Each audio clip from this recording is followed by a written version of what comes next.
మీ అందరికీ ప్రభు పక్షాన వందనాలండి. అందరికీ వందనాలు. ప్రభువు మిమ్ములను సియోనులో నుంచి ఆశీర్వదించునుగాక. ఆమేన్. హల్లెలూయా.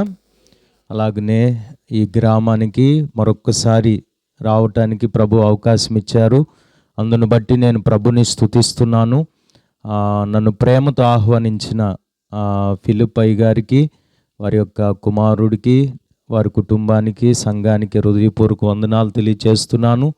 అలాగనే నా వెనకాలన్న పెద్దలు ఇసాకయ్య గారు కూడా హృదయపూర్వక వందనాలు. అలాగనే పురుషులకి, స్త్రీలందరికీ వందనాలు. హల్లెలూయా. సంతోషమేనా? హల్లెలూయా.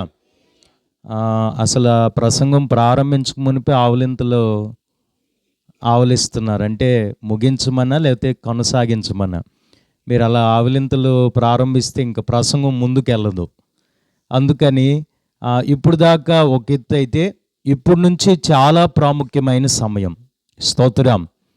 ఇప్పుడు దాకా పాటలు పాడాం, ప్రభుని గణపరిచాం. ఈ సమయం చాలా విలువైంది.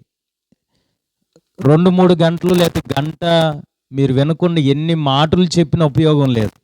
మీరు వినేదట్టు ఒక 10 నిమిషాలు దేవుని మాటలు పంచుకుని అదే చాలు. స్తోత్రం. మనం వినకుండా ఎన్ని మాటలు విన్నా ఉపయోగం లేదు. స్తోత్రం కలుగును గాక. హల్లెలూయా. వినుట వలన విశ్వాసం కలుగును అని దేవుని వాక్యం అంటుంది. ఆ విశ్వాసం వలన బైబిల్ చెప్తుంది, నీతిమంతుడు విశ్వాసం మూలంగా బ్రతుకుతాడు. హల్లెలూయా. ఆత్మీయంగా, శారీరకంగా బ్రతకాలంటే విశ్వాసము. ఆ విశ్వాసం దేని ద్వారా కలిగిద్ది?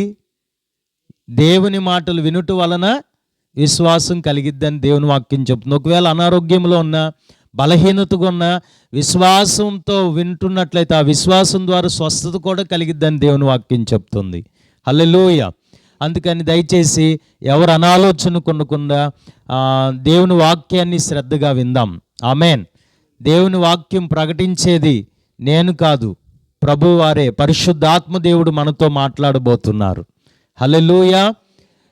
ఇది 3వసారి అనుకుంటా నేను మీ మధ్యలోనికి రావటం. 2 సార్లు మీ మధ్యలోనికి వచ్చాను. మరొకసారి ప్రభు అవకాశం ఇచ్చారు. అందును బట్టి నేను ప్రభుని స్తుతిస్తున్నాను. స్తోత్రం. వాస్తవానికి ఈరోజు రావటానికి అవకాశం లేదు. 1వ తారీఖు నుంచి 4వ తారీఖు వరకు నంబూరు దగ్గర ఉండాల్సిన పరిస్థితులు. ఈరోజు కూడా ఇందాక అక్కడ 7 గంటలకు ముగించుకుని వేగం మీద మరలా రేపల్లో కూడా వెళ్లకుండా మీ మధ్యలోనికి వచ్చాం. మరలా ఇటు నుంచి ఇటే మరలా నంబూరు వెళ్ళాలి.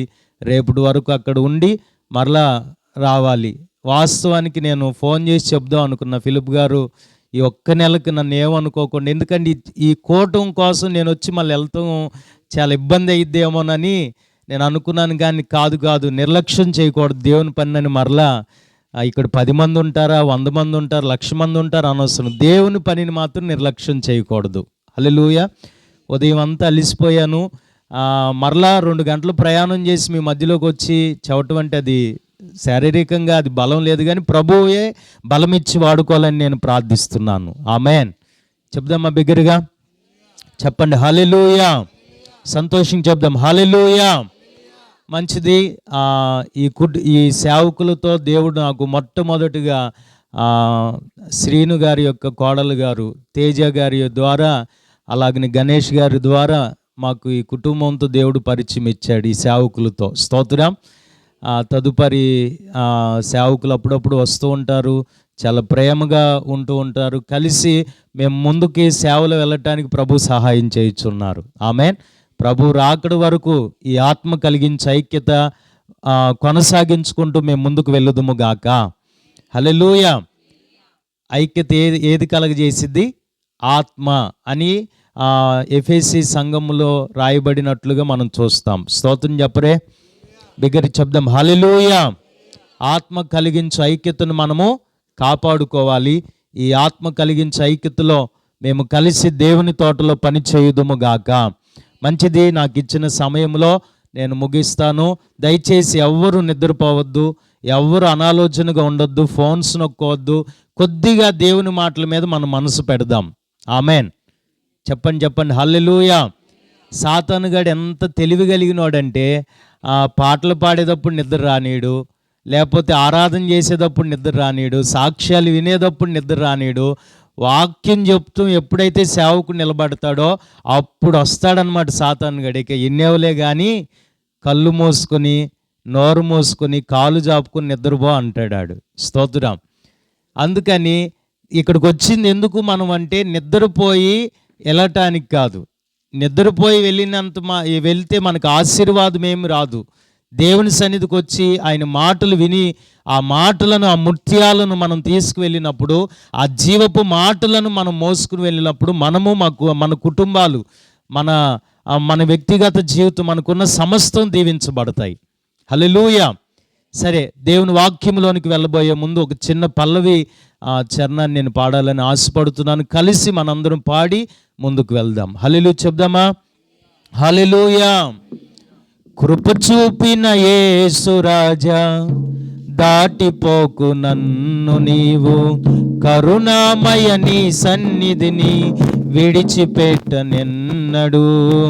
కృప చూపిన యేసు రాజా, దాటిపోకు నన్ను నీవు, కరుణామయ నీ సన్నిధిని విడిచిపోను ఎన్నడు.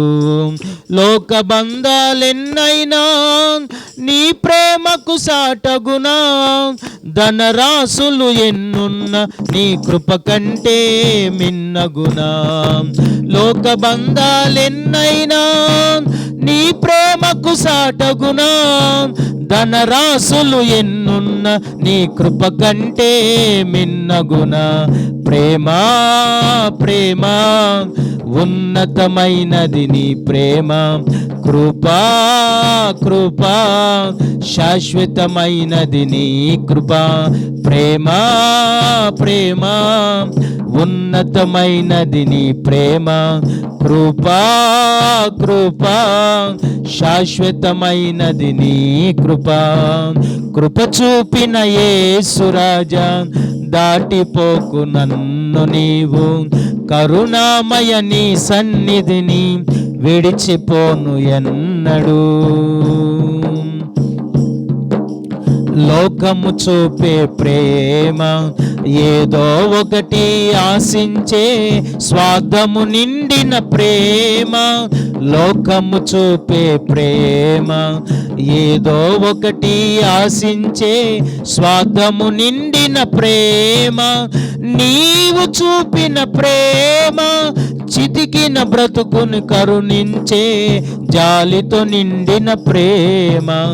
నీవు చూపిన ప్రేమ చితికిన బ్రతుకును కరుణించే జాలితో నిండిన ప్రేమ. ప్రేమమూర్తివి యేసయ్యా, నీ పాదములెన్నడు విడువనయ్యా. నా ప్రేమమూర్తివి యేసయ్యా, నీ పాదములెన్నడు విడువనయ్యా. ప్రేమమూర్తివి యేసయ్యా, నీ పాదములెన్నడు, ప్రేమమూర్తివి యేసయ్యా, నీ పాదములెన్నడు విడువనయ్యా. కృప చూపిన యేసు రాజా, దాటిపోకు నన్ను నీవు, కరుణామయ నీ సన్నిధిని విడిచిపోను ఎన్నడు. హల్లెలూయా. సమయాన్ని ఆలస్యం చేయకుండా వాక్యాన్ని చదువుకుందాం. లూకా సువార్త 24వ అధ్యాయము 50వ వచనం. లూకా సువార్త 24వ అధ్యాయం 50వ వచనం. ఎవరైనా చదవగలిగిన వారు చదివి సహకరించండి.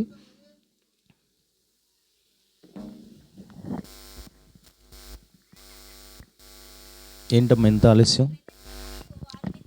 ఆయన బెతన్య వరకు వారిని తీసుకుని పోయి చేతులెత్తి వారిని ఆశీర్వదించెను. ఆమెన్. ఏం స్పందించరు మీరు? అవుననో ఆమెననో హల్లెలూయా అంటే కొద్దిగా మనం బ్రతుకున్నాం అనుకోవచ్చు. హల్లెలూయా చెబుతారా? గట్టిగా చెప్పాలా? అంతేనే కాదు, ఇప్పుడు ఎవరైనా మనిషి ఉలుకు పలుకు లేకుండా మీరు ఎన్ని కేకలు వేసినా మాట్లాడలేదు అనుకో, మనిషి బతికావో చచ్చావో అంటారా అనరా? అట్టనే మనం దేవుని సన్నిధిలో ఉన్నప్పుడు మనం ఒక చలనం కలిగి ఉండాలి. హల్లెలూయా చెప్దాం సంతోషంగా. హల్లెలూయా. ఇప్పుడు చచ్చినోడు అనుకో, దువ్వినిచ్చావు అనుకో, దూకుంటాడా? ఎందుకంటే చచ్చిపోయాడు కాబట్టి వాడికి ఏ చలనం ఉండదు. బ్రతికున్నవాడు మాత్రమే చలనం కలిగి ఉంటాడు. దేవుని సన్నిధిలో భౌతికంగా బ్రతికున్నాం, ఆత్మీయంగా బ్రతికున్న వాళ్ళు హల్లెలూయా అంటారు, స్తోత్రం అంటారు, ఉజ్జీవంగా ఉంటారు. ఆమెన్ చెప్దాం, ఆమెన్, హల్లెలూయా. అక్కడ చదివిన లేఖనాన్ని మనం చూస్తే లూకా సువార్త 24:50 రాయబడిన మాట, ఆయన వారిని బేతనియా వరకు తీసుకుని పోయి చేతులెత్తి వారిని ఆశీర్వదించెను. ఆమెన్, హల్లెలూయా. నేను ఆరాధిస్తున్న దేవుడు, మనం ఆరాధిస్తున్న దేవుడు సర్వశక్తుడైన యేసు ప్రభుల వారు వారిని బేతేన్యా వరకు తీసుకుని వెళ్ళి చేతులెత్తి వారిని ఆశీర్వదించనని లేఖనం సెలవిస్తుంది. ఆమెన్, స్తోత్రం చెప్తారా? హల్లెలూయా. ఈ రాత్రి ఇక్కడికి వచ్చిన మనందరికీ ఒక ఆశ ఉంది. నేను ప్రభు చేత ఆశీర్వదించబడాలి, నా కుటుంబం ఆశీర్వదించబడాలి, నా పిల్లలు ఆశీర్వదించబడాలి, నా గ్రామం ఆశీర్వదించబడాలి, మా సంఘాన్ని ఆయన ఆశీర్వదించాలని ప్రతి ఒక్కరికి ఒక ఆశ ఉంది. అయితే నేను చెప్పే మాటలు మీరు శ్రద్ధగా విన్నట్లయితే నా దేవుడు నిశ్చయంగా మిమ్మల్ని చేతులెత్తి ఆశీర్వదించడానికి ఆయన శక్తివంతుడై ఉన్నాడు.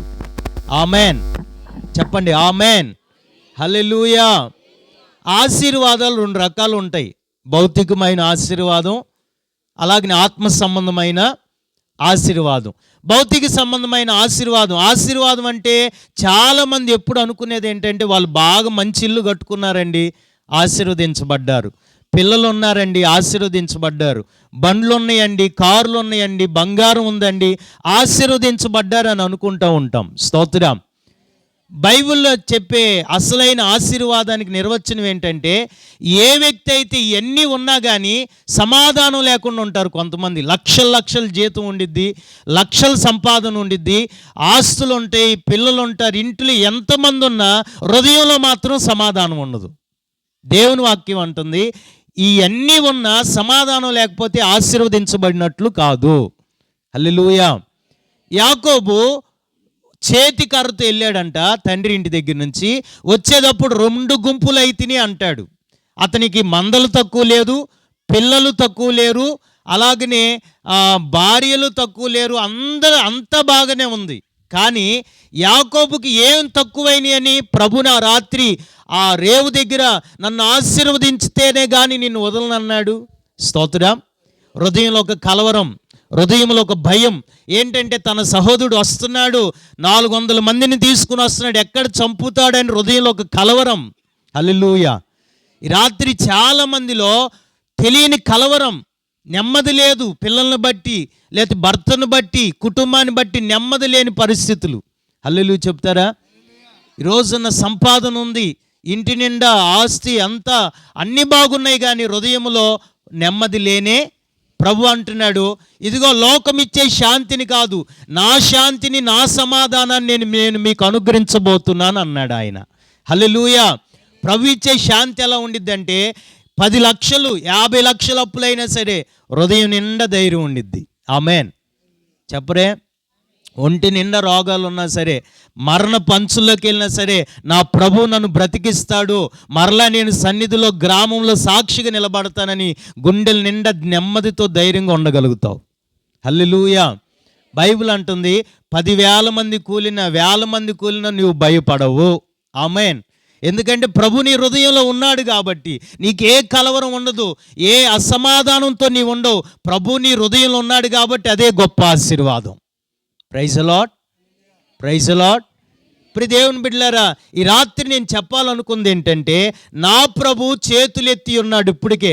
ఎందుకో తెలుసా? నిన్ను ఆశీర్వదించటానికి, నీ బిడ్డలను ఆశీర్వదించటానికి, నీ కుటుంబాన్ని ఆశీర్వదించటానికి, నీ సంఘాన్ని ఆశీర్వదించటానికి. Praise the lord. దేవుని వాక్యం అంటుంది చూడండి, సామెతలు 10:22. 10:22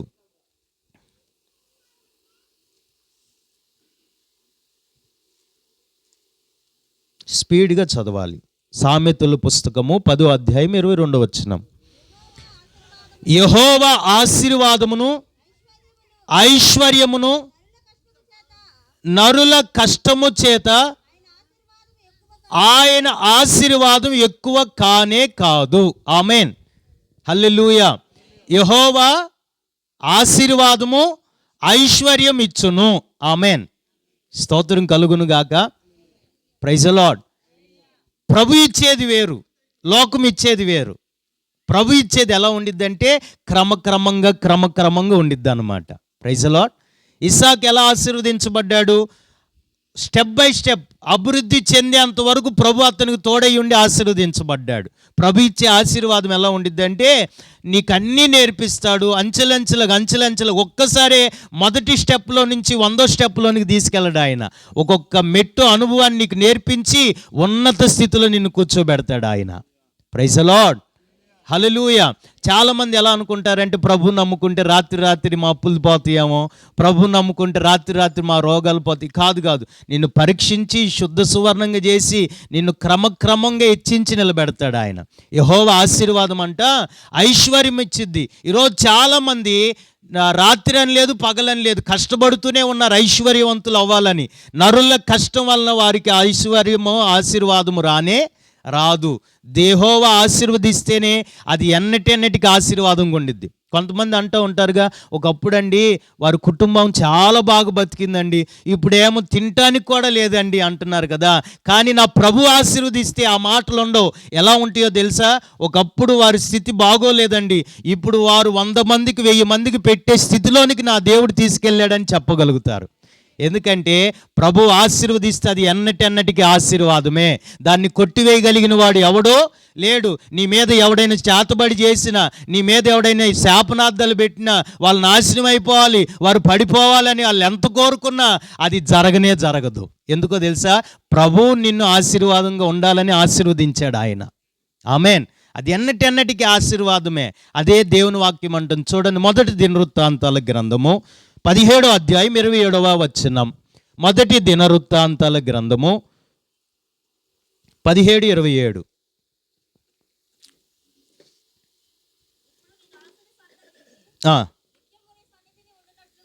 ఎస్,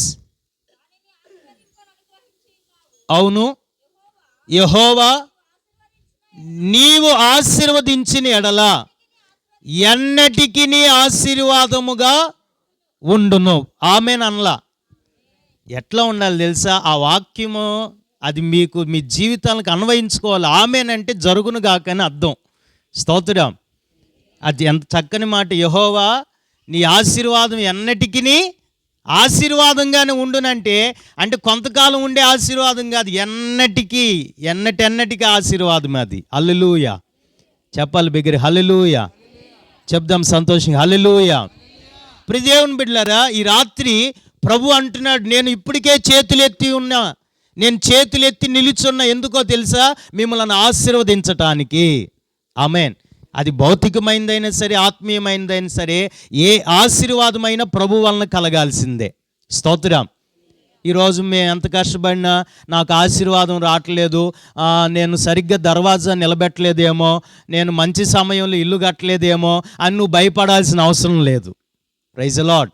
నీ హృదయాన్ని మార్చుకుని, నీ పాపాన్ని విడిచిపెట్టి, నీ దోషములను ఒప్పుకొని ప్రభు రక్తంలో కడగబడి నువ్వు నీతిగా బ్రతుకుతున్నట్లయితే నా ప్రభు శ్రద్ధ నిలుపుతాడు నిన్ను ఆశీర్వదించటానికి. Praise the lord. నీ చేయి పట్టుకుని బ్లెస్ చేస్తాడు ఆయన. నీ చేయి పట్టుకుని నడిపిస్తాడు. చదువులో, వ్యాపారాల్లో, ఉద్యోగాల్లో, పొలాల్లో, ప్రతి దాంట్లో ఆయన నీ మీద ఒక శ్రద్ధ నిలుపుతాడు నిన్ను హెచ్చించడానికి. ఆమేన్. Praise the lord. హల్లెలూయా. అయితే ఈ రాత్రి నేను చెప్తున్న మాట ఏంటంటే, ఆయన బేతేనియా వరకు తీసుకెళ్ళాడు వాళ్ళని. ఎక్కడ దాకా? బేతనియా వరకు, లేకపోతే బెతేనియా వరకు వారిని తీసుకుని వెళ్ళాడు. ఎందుకో తెలుసా? చేతులెత్తి వారిని ఆశీర్వదించటానికి. ఆమెన్. ఈ రోజున భౌతికంగా, ఆత్మీయంగా ఆశీర్వదించబడాలనుకున్న వాళ్ళు గట్టిగా హల్లెలూయా చెప్పండి. హల్లెలూయా. అందరికీ ఉంది, మంచిదే. మిమ్మల్ని ప్రభు ఆశీర్వదించాలంటే నేను ఒకటి చెప్తాను, దానికి ఆ కండిషన్ అప్లై చేసుకోవాలి మీరు ఖచ్చితంగా. బ్లెస్సింగ్ కావాలనుకున్న వాళ్ళకి ఖచ్చితంగా కండిషన్లు ఉంటాయి. స్తోత్రం చెప్పరే. ఆ ఆశీర్వాదం ప్రభు మిమ్మలను ఆత్మీయంగా, భౌతికంగా అన్ని విషయాల్లో ఆశీర్వాదకరంగా ఈ రాత్రి ఆశీర్వదించి పంపాలంటే మీరు బేతేనియా వరకు ఆయనతో పాటు నడవాలి. ఆమెన్. ఎక్కడ దాకా? బెతెన్యా వరకు ఆయనతో పాటు వెళ్తే అదేదో అక్కడే ప్రారంభంలోనే ఆశీర్వదించి పంపొచ్చుగా. బేతనియా వరకు లేకపోతే బెతెన్యా వరకు వారిని తీసుకువెళ్ళి అక్కడ చేతులెత్తి వారిని ఆశీర్వదించాడంట. స్తోత్రం.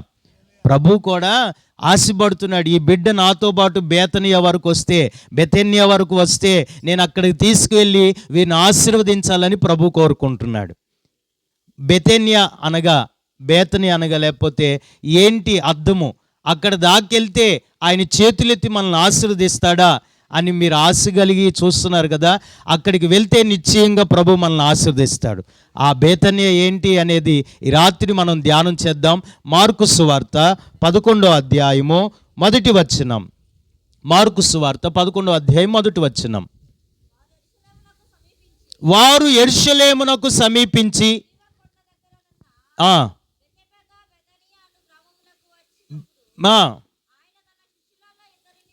ఇద్దరిని చూచి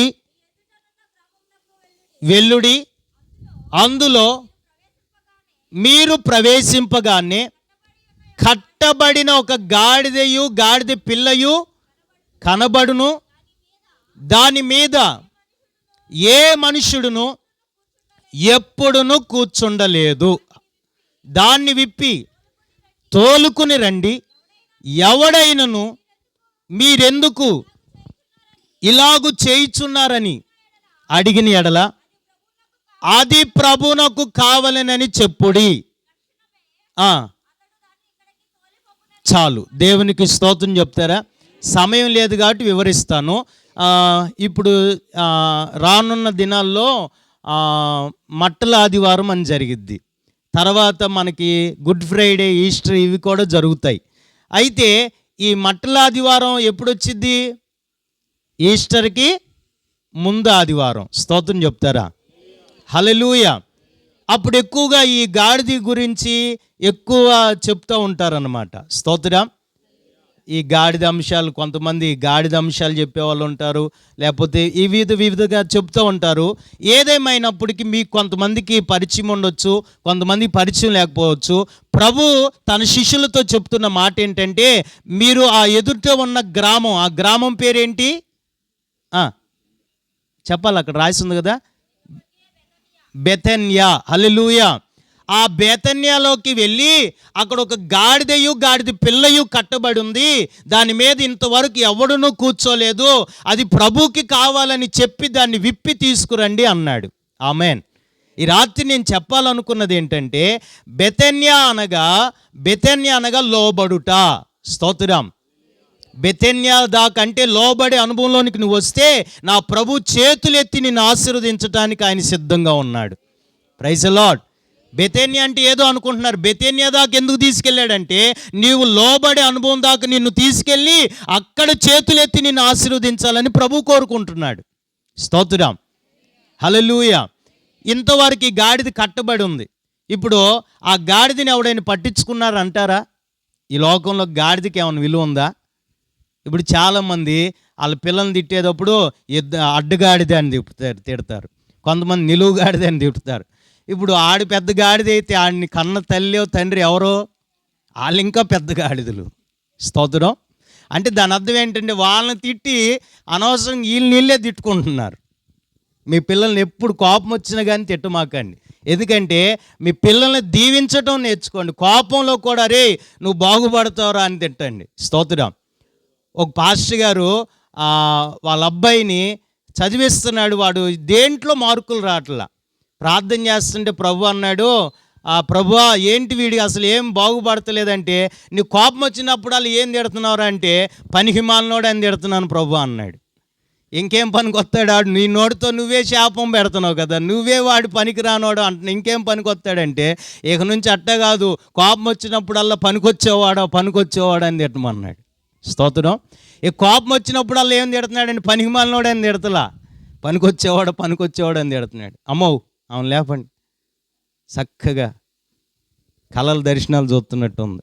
చెప్పండి బిగ్గర హల్లెలూయా. నేను నిద్రపోనమ్మో, మీరు నన్ను తిట్టుకున్నా కానీ నిద్రపోయే వాళ్ళు మాత్రం నిద్రపోని. స్తోత్రం చెప్తారా? నాకు అసలు సిగ్గు లేదు, ఎందుకంటే మీరు తిట్టుకొని ఏమన్నా అనుకోని, మీరు మాత్రం నిద్రపోని నేను. స్తోత్రం చెప్పండి. హల్లెలూయా. చెప్దాం సంతోషంగా, హల్లెలూయా. ప్రియ దేవుని బిడ్డలారా, గాడిదకి చాలా విలువ లేదు భౌతికంగా కూడా. దాని ఇప్పుడైతే అసలు వాడిని కూడా వాడుతారు. ఒకప్పుడైతే దాని బరువులు మోయటానికి దానికన్నా వాడేవాళ్ళు. ఇప్పుడు గాడిదలు కనపడను కూడా కనపడతలా. ఈ గాడిద కట్టబడి ఉంది అంటే దీన్ని ఎవడు పట్టించుకుంటులా. అలాగనే ఇప్పుడు అదొక రోతలో ఉంది, అదొక చెడు ప్రాంతంలో ఉంది. కానీ ప్రభు అంటున్నాడు, అది నాకు కావాలి అంటున్నాడు. ఆమేన్. ఈ రాత్రి ఈ రోత బ్రతుకులో ఉన్న చాలామంది జీవితాలు అదే త్రాగుడు, అదే సిగరెట్, అదే సినిమాలు, అదే కొట్టుకులాడటం, అదే కోర్టు కేసులు, వాటిల్లో ఉన్నవారు నాకు కావాలి మీరు అంటున్నాడు ఆయన. స్తోత్రం చెప్పరే, చెప్పండి హల్లెలూయా. కడిగి శుద్ధులుగా చేసి ముత్యాలుగా మార్చి ఆయన పనికి వాడుకుంటానికి ఆయన ఇష్టపడుతున్నాడు మనల్ని. ఆమేన్. స్తోత్రం చెప్పండి, హల్లెలూయా చెప్పండి. ఆ గాడిదను ఆయన అంటున్నది, అది నాకు కావాలి. ఒకప్పుడు మనం కూడా ప్రభుకి ఉపయోగం లేకుండా లోకంలో కట్టబడ్డాం, పాపంలో కట్టబడ్డాం, అవిధేయతలో కట్టబడ్డాం, అనేక విషయాల్లో కట్టబడిన మనల్ని ప్రభు ఆ గాడిదని ప్రేమించినట్లుగా మనల్ని కూడా ప్రేమించి నీవు నాకు కావాలనుకున్నాడు. కాబట్టి ఈరోజు ప్రభు దగ్గర ఇక్కడ నిలబడ్డాం. ఆమేన్. మా నాన్నగారు 30 సంవత్సరాలు సేవలో ఉన్నారు. అయితే నేను ఏనాడు సేవకు సహకరించిన వాడిని కాదు. సేవ కొరకు నన్ను అసలు వాళ్ళు పెంచలే. ఎందుకంటే వారు సేవ కష్టాలు తెలిసి వాళ్ళకి నన్ను బాగా చదివించారు. అసలు నేను ఎంత అవిధేయుడినంటే అసలు ఆదివారం తుమ్మలెళ్ళి వచ్చేవాళ్ళు మా నాన్నగారు. ఆయన వచ్చే లోపు నేను గోళీలు ఆడేవాడిని, కర్రాబిల్లు ఆడేవాడిని. గ్రామం కదా, ఆటలోనే ఉండేవాడిని కానీ మందిరంలో కూర్చునేవాడిని కాదు. ఈ బొడ్డోడన్న డ్రమ్ము కొడుతున్నాడు కానీ నేను అసలు డ్రమ్ము కొడతాను కూడా ఉండేవాడిని కాదు. మా నాన్న వస్తున్నాడని, సైకిల్ వస్తుందని తెలిసేది అప్పుడు స్నేహితులు చెప్పేవాళ్ళు అనమాట. అప్పుడు ఎలటే వెళ్ళి మందిరంలో కూర్చునేవాడిని. అసలు ఇష్టం లేదు దేవుని పరిచర్య కానీ ఏదైనా కానీ. స్తోత్రం.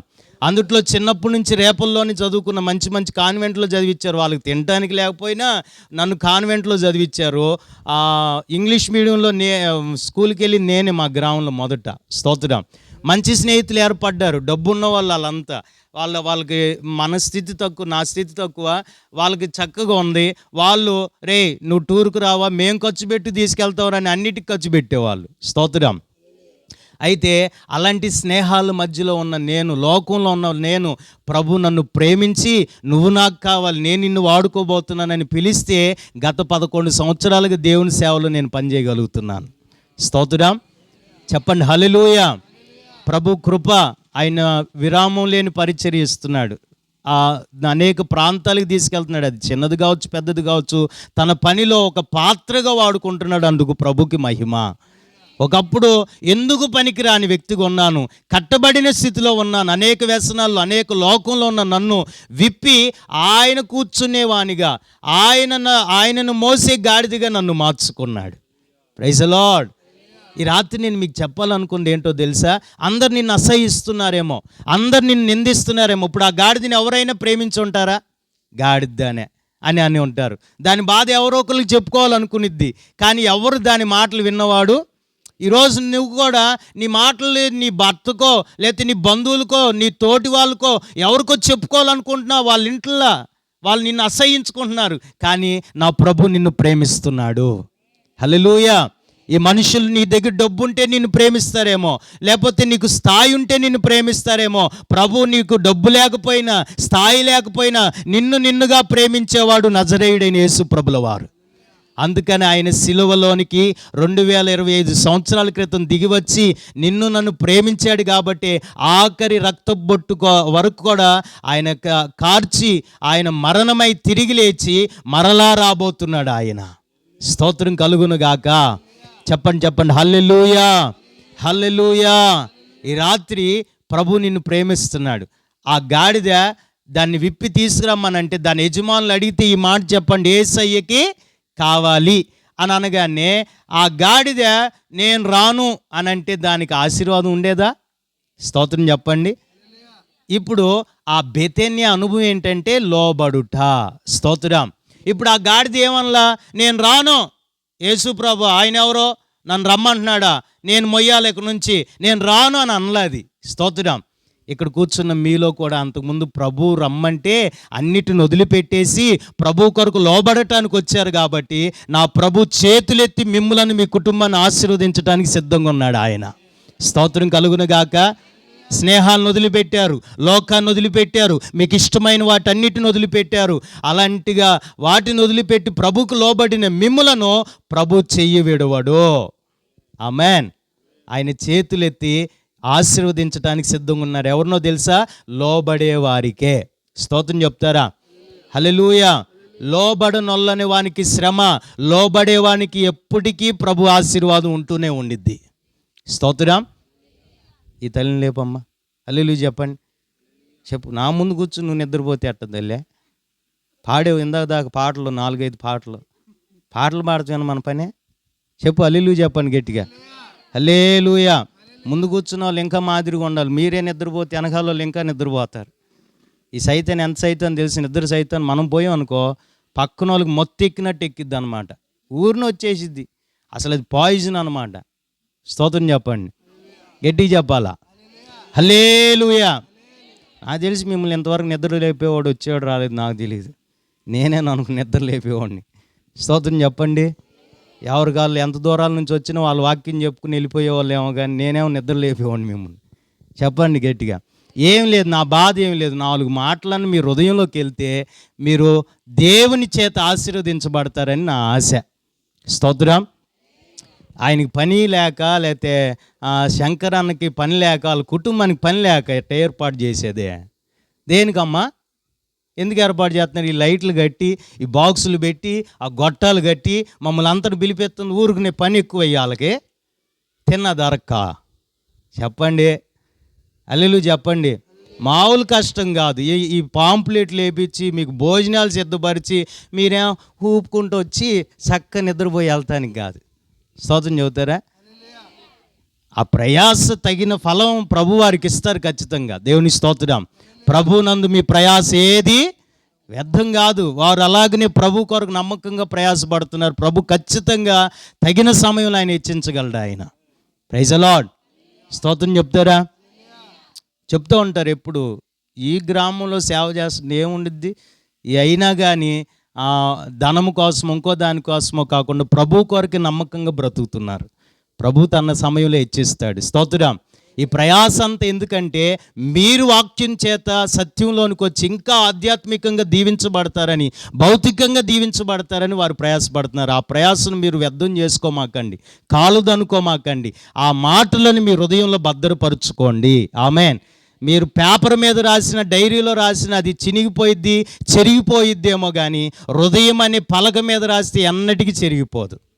ఆమేన్. హృదయం మీద చెక్కోండి ఈ మాటల్ని. హల్లెలూయా. పేతురుని ప్రభు అంటాడు, పేతురా నువ్వు కూడా పోవాలనుకుంటున్నావు, వీళ్ళందరూ బ్యాగులు సర్దారంటే, అయ్యా జీవపు మాటలు కలిగినోడివి అయ్యా, నిన్ను వదిలి మేమే ఆడికి వెళ్తాం అంటున్నారు. ఆమేన్. దేవుని మాటలు జీవపు మాటలు అండి. స్తోత్రం చెప్తారా? చచ్చిపోయే వాళ్ళు కూడా బ్రతికారు దేవుని మాటలు విని. స్తోత్రం. చాలామంది సూసైడ్ చేసుకుందామని పాయిజన్ తెచ్చుకుని ఆ విషయం మింగి చచ్చిపోదాం అనుకున్న వాళ్ళు ఇదిగో ఇలాగనే గొట్టంలో వారి హృదయంలో మాటలు విన్నప్పుడు యేసు ప్రభు నన్ను బ్రతికిస్తాడంట, యేసు ప్రభు నన్ను నిలబెడతాడంట అని ఆ ఒక్క మాట వారి చెవిలో పడి ప్రభు దగ్గరికి వచ్చి జీవితాలు కట్టబడిన వారు అనేకులు ఉన్నారు. స్తోత్రం చెప్తారా? దేవుని మాట చంపేది కాదు, బ్రతికించేది. స్తోత్రం చెప్పరే? హల్లెలూయా. చచ్చిన లాజరును కూడా లేపగలిగింది దేవుని మాట. ఆధ్యాత్మికంగా ఎవరైతే ఆ చనిపోయిన స్థితిలో ఉన్నారో వారిని బ్రతికించింది దేవుని మాట. Praise the lord. అయితే రాత్రి నేను చెప్పాలనుకుంది ఏంటంటే, బేతని అనగా మొదటిది అర్థం ఏంటి, అనుభవం ఏంటి? లోబడుట. స్తోత్రం. ఆ గాడిద ఎలాగ లోబడిందో మనము కూడా ప్రభుకి లోబడటం నేర్చుకోవాలి. లోబడే అనుభవం మనలోకి వస్తే ఖచ్చితంగా ప్రభు చేతులెత్తి మనల్ని ఆశీర్వదించడానికి సిద్ధంగా ఉన్నాడు. ఈ అనుభవం రాట్ల మనలోకి, ఈ అనుభవం రాట్ల. ఇప్పుడు పిల్లోడు ఉన్నాడు అనుకో, రేయ్ లైట్లు కట్టరా అని అనగానే కట్టాడు అనుకో, దాన్ని ఏమంటాం? లోబడుట. స్తోత్రం. కానీ కొంతమంది యవన పిల్లల్లో లోబడటం లేదు, అలాగనే సంఘ విశ్వాసుల్లో లోబడటం లేదు. ఆశీర్వాదం మాత్రం కావాలి.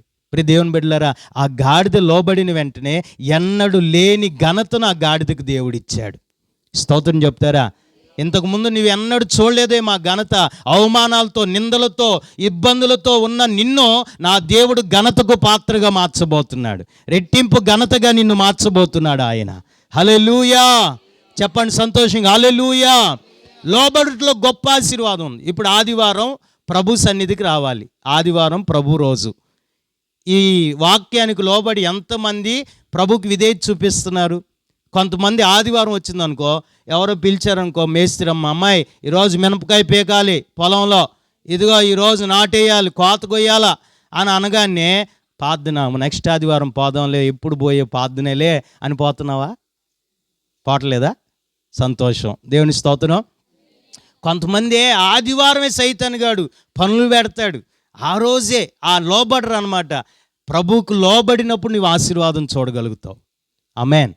ఎరిక్ లిడెల్ అని ఒక మంచి వ్యక్తి, ఆయన రన్నింగ్ రేస్లో గొప్ప ఛాంపియన్, గోల్డ్ మెడలిస్ట్ అనమాట. స్తోత్రం.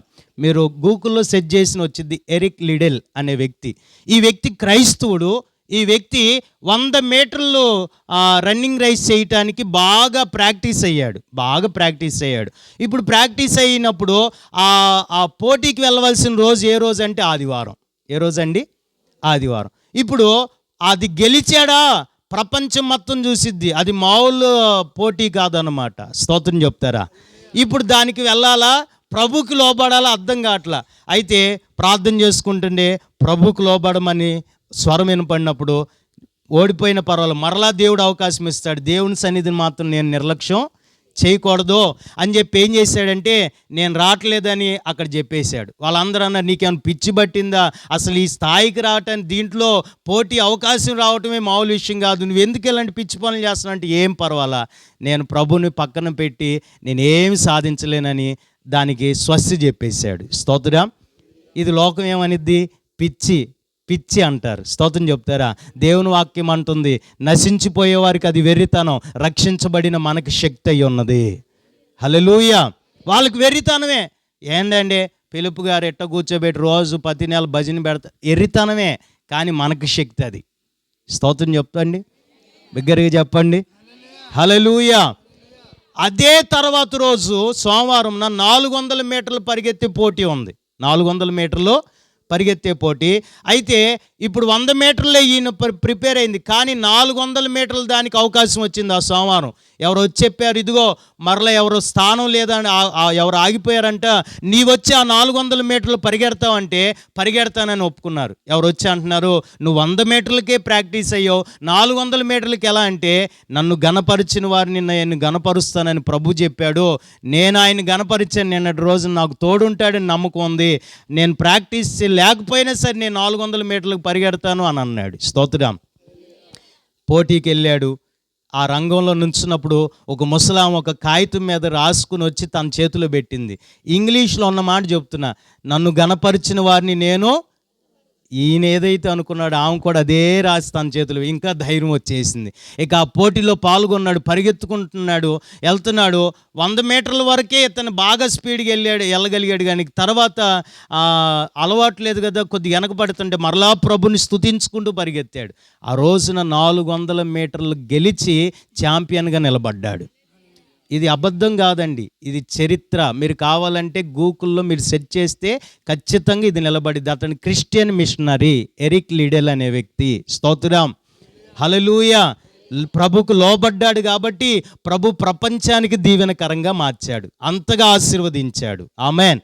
నీవు ఎంతగా ప్రభుకు లోబడతావో, ఎంతగా ప్రభు చేతిలోనికి వస్తావో, ఖచ్చితంగా ప్రభు తన చేతులెత్తి నిన్ను ఆశీర్వదించడానికి సమర్థుడు ఆయన. నేను డిగ్రీ 2014లో తెనాలి ఏసియన్ కాలేజీలో బీఎస్సీ కెమిస్ట్రీ తీసుకుని చదువుతున్నప్పుడు ప్రభు నన్ను పిలిచాడు నా సేవకు రమ్మని. మా నాన్న మా అమ్మ ఏమన్నారంటే, నువ్వు సేవకు వద్దు, నిన్ను సేవ కోసం మేము చదివించాలి, నువ్వు ఉద్యోగం చేసి సేవకు సహకరించాలన్నారు. కానీ ప్రభు ఏమో నన్ను సేవకు రమ్మంటున్నాడు, నేను లోబడతానంటే వీళ్ళు వద్దు అంటున్నారు. సరే, తర్వాత రోజు మరలా ట్రైన్ ఎక్కేసి ఏదో సేవకుడి దగ్గరికి వెళ్ళిపోయి సేవ అని చెప్పి అక్కడే పరిచయం చేసుకుందాం, వీళ్ళకి చెప్పకూడదు, కాలేజీ అని చెప్పి వెళ్ళిపోదాం, ఇక ఇంటిలో కనపడకూడదు అనుకున్నా. స్తోత్రం. మా నాన్న మంచి ప్రార్థన పరులు, 1 గంట 2ంటికి మెలకు వచ్చినప్పుడు మోకాళ్ళ మీద ఉంటారు. 2, 3 ఎప్పుడు దాకా ప్రభు నడిపిస్తే తెల్లవారుజాము 4, 5 దాకా మోకాళ్ళ మీద ఉంటారు. ప్రభు ఆ రోజు ప్రార్థనలో ఉన్నప్పుడు ఒక స్వరముని వినిపించి ఆ వ్యక్తిని యెహోషువ వలె మోషేకు తోడై ఉన్నట్లుగా నువ్వు తీసుకోమనంటే, నేను ఆ రోజు కాలేజీకి అని చెప్పి బయలుదేరా. కానీ వీళ్ళకి తెలియదు నేను ఎక్కడికి వెళ్తున్నాను. నా ఆలోచన ఏంటంటే కాలేజీకి కాదు, ఎక్కడో చోటుకి వెళ్ళిపోయి పరిచర్య చేసుకోవాలా. స్తోత్రం. మా నాన్న ఏమన్నాడంటే, ఇక నువ్వు కాలేజీకి వెళ్ళాల్సిన అవసరం లేదు, సంపూర్ణంగా సేవలో ఉండన్నారు. ఇక ఆ రోజు మొదలుకొని 2014 అక్టోబర్ 30వ తారీఖున సంపూర్ణ సేవకు వచ్చాను. నేను ఈ రోజు వరకు వెనక తిరగకుండా, నేను వచ్చినప్పుడు ఎంతో ఇబ్బందులుగా ఉంది సేవలో. కొన్నిసార్లు నేను అనుకున్నా, నేను తొందరపడ్డానా, నా స్నేహితులందరూ లోకంలో చదువుకుని ఉద్యోగాలు చేస్తుంటే నేను సేవ అనుకుంటూ వచ్చాను, నేనేమైనా తొందరపడ్డాను అనుకున్నా. కానీ నా ప్రభువుకు లోబడటం ద్వారా ఈరోజు నన్ను ఆశీర్వాదకరంగా నిలబెట్టి నడిపిస్తున్నాడు ఆయన. స్తోత్రం చెప్తారా? బిగ్గరే చెప్తారా? హల్లెలూయా చెప్దాం. హల్లెలూయా. నిజముగా నమ్మదగిన దేవా, అపాయమే నాకు కలుగనీయవు. నిజముగా నమ్మదగిన దేవా, అపాయమే నాకు కలుగనీయవు. నీ కంటి పాపలా నన్ను కాచావు దేవా, నీ కంటి పాపలా నన్నావు దేవా, నీవే ఆధారము దేవాతి దేవ, నీవే ఆధారము. నిజముగా నమ్మదగిన దేవా, అపాయమే నాకు కలుగనీయవు. శ్రమలెన్నో కలిగిన పరీక్షలో జయమిచ్చావు, బాధలన్నీ తేనె కంటే తీయగా చేశావు.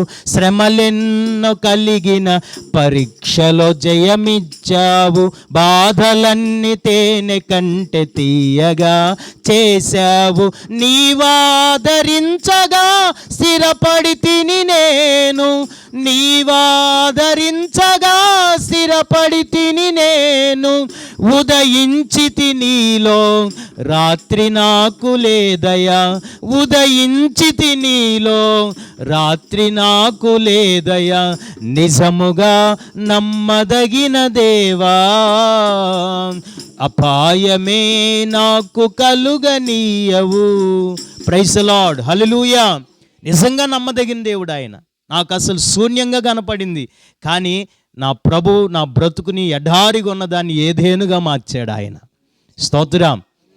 హల్లెలూయా. ప్రభు మహాకృప, ప్రభు మహాకృప. ఆయన మనల్ని చేయవిడుడు. ఆయనకు లోబడినప్పుడు మనల్ని చేతులెత్తి దీవించగలడు ఆయన.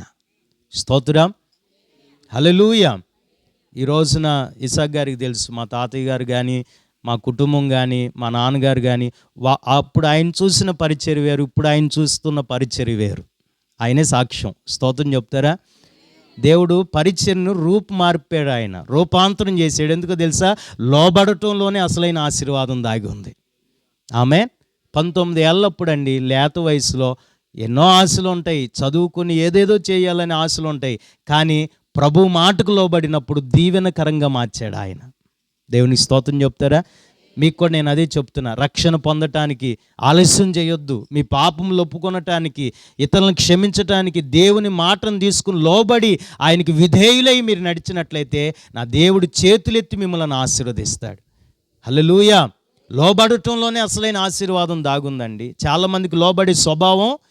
అబ్రహాము ఇస్సాకుని బలి ఇవ్వటానికి మోరియా కొండ మీదకు తీసుకెళ్ళి ఆ కొండ మీద తీసుకెళ్తున్నప్పుడు ఇస్సాకు అడిగాడు, నానా ఎక్కడికి నువ్వు తీసుకెళ్తున్నావు అని అంటే, ఇదిగో ఈ కట్టెలు ఉన్నాయి, నిప్పు ఉన్నాయి, అన్నీ ఉన్నాయి, కానీ బలి ఇవ్వటానికి పశువేదన ఆయన అని అంటే యెహోవా ఈరి ఆయనే చూసుకుంటాడు అన్నాడు. ఆమేన్. అనగానే ఇస్సాకు ఏమనాలి? దేవుడు ఎందుకు చూసుకుంటాడు ఆయన? ఇప్పుడు పిల్లలు క్వశ్చన్లు చూడండి ఎట్లా ఉంటాయో. వాళ్ళు కూతుండరు, కానీ వాళ్ళు తెలివి మాటలు ఎట్లా ఉంటాయి అంటే, బాబో వీళ్ళు ఏమన్నా 30-40 సంవత్సరాలు 50 సంవత్సరాలు ఉన్నాయేమో అనిపిస్తూ ఉండేది పిల్లల్ని చూస్తుంటే. అట్లా ఉన్నాయి ఈ తరం పిల్లల మాటలు. ఒకప్పుడు పిల్లల మాటలు అట్లా ఉండేవి కాదు. వాళ్ళకి రూపాయి ఇస్తే చాక్లెట్ కొనుక్కున్నాను, చింతపండు కొనుక్కున్నాను అన్నట్టు ఉండేది. కానీ ఇప్పుడు పిల్లల మాటలు మామూలుగా కాదు, పెద్దోళ్ళు కూడా సరిపోరు. స్తోత్రం.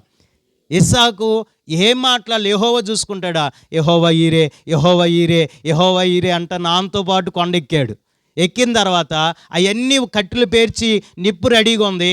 ఈ యెహోవా ఈరే, యెహోవా ఈరే అని అనుకుంటున్న ఈ ఇస్సాకుని తీసుకుని 2 చేతులు బిగించి తాడు కడుతుంటే, ఏంటి నాన్నా ఇదిగో యెహోవా ఈరే దేవుడు చూసుకుంటాడన్నావుగా, నన్ను కడుతున్నావు ఏంటంటే, లేదు నువ్వేం బాధపడమాకరా, ప్రభువు నిన్ను అర్పించమన్నాడు అనంటే, అవునా సరే నాన్న నీ ఇష్టం నాన్న అన్నాడు. స్తోత్రం. ఇప్పుడు పిల్లలకు గనక అంటే అప్పటికి ఇస్సాకు ఎంత వయసో తెలుసా? దగ్గర చరిత్ర ప్రకారం 13 నుంచి 17 సంవత్సరాల వయసు ఉండిద్దని చెప్తుంది. ఆమెన్. చిన్న పిల్లోడేం కాదు ఇస్సాకు. చేయి పట్టుకుని రారా పలానా తెలాన్ని వెళ్ళొద్దాం, వేమూరు వెళ్ళొద్దాం అంటే వచ్చేవాడు కాదు. అతనికి ఒక జ్ఞానం ఉంది, ఆలోచన శక్తి ఉంది. ఆ వయసులో కూడా తండ్రి మాట విని బలిపీఠం ఎక్కగలిగాడు. ఆమెన్. స్తోత్రం చెప్తారా?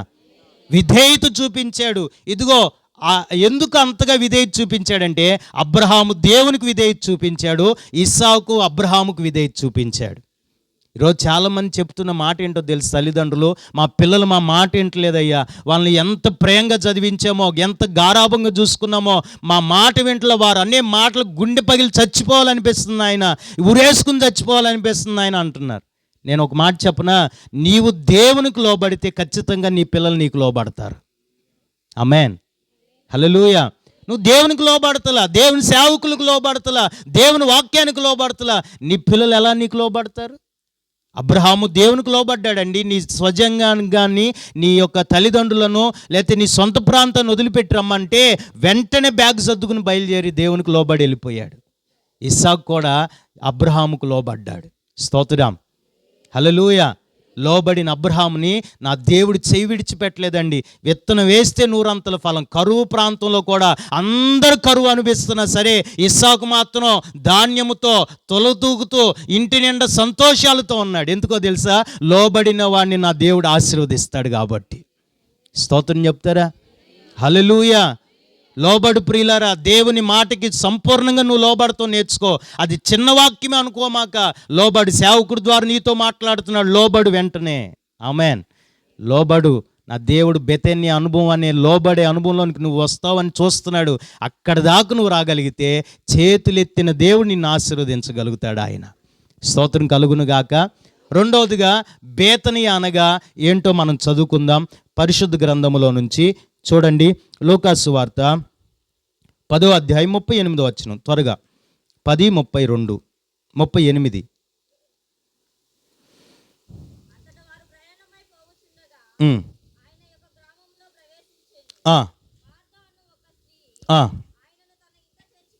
చాలు. ఆయన ఏ గ్రామంలోకి వెళ్ళాడో అక్కడ రాయలేదు.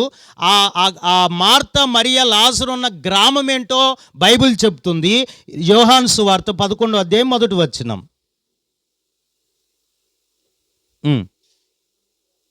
యోహాను 11 1వ వచనం.